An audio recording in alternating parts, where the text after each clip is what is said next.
Leur cercueil repose entouré de leurs proches. 19 personnes au total, dont 2 Albanais et un Français qui se trouvent en Italie pour passer les vacances avec ses amis.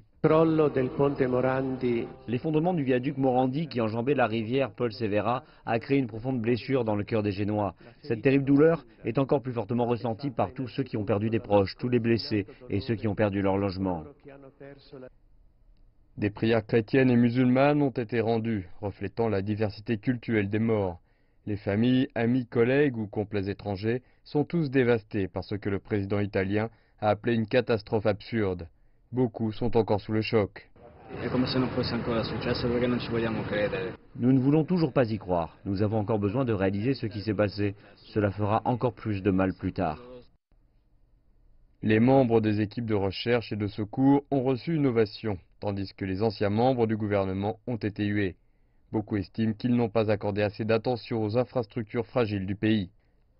Certains membres des familles des autres victimes ont accusé le gouvernement d'être responsable de cet horrible événement qui a eu lieu à Gênes mardi matin. Le gouvernement accuse pour sa part la compagnie privée chargée d'entretenir ce pont, Autostrade per l'Italia.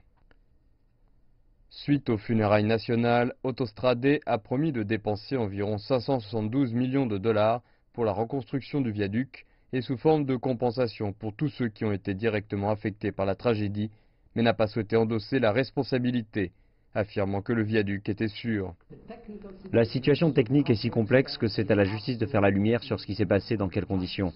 Je peux seulement répéter que nous allons faire tout notre possible pour aider la justice à aller plus vite et plus en profondeur. C'est la seule chose que nous puissions faire pour aider le système judiciaire, mais au-delà de cela, nous souffrons vraiment tous ensemble.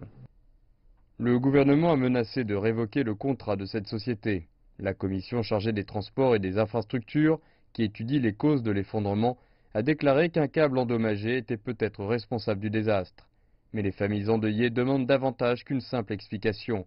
Elles veulent des actes. Nous espérons que la justice triomphera. Le président Mattarella nous a présenté ses condoléances et nous nous sommes réjouis de sa présence, mais sa présence n'est pas suffisante. Nous attendons des résultats, pas seulement pour notre fils, mais pour tout le monde. Samedi matin, une famille de 3 personnes, dont une petite fille de 9 ans, a été sortie des décombres, suivie d'un autre corps que les secouristes ont décrit comme étant un homme de 30 ans, qui serait la dernière personne à être encore portée disparue.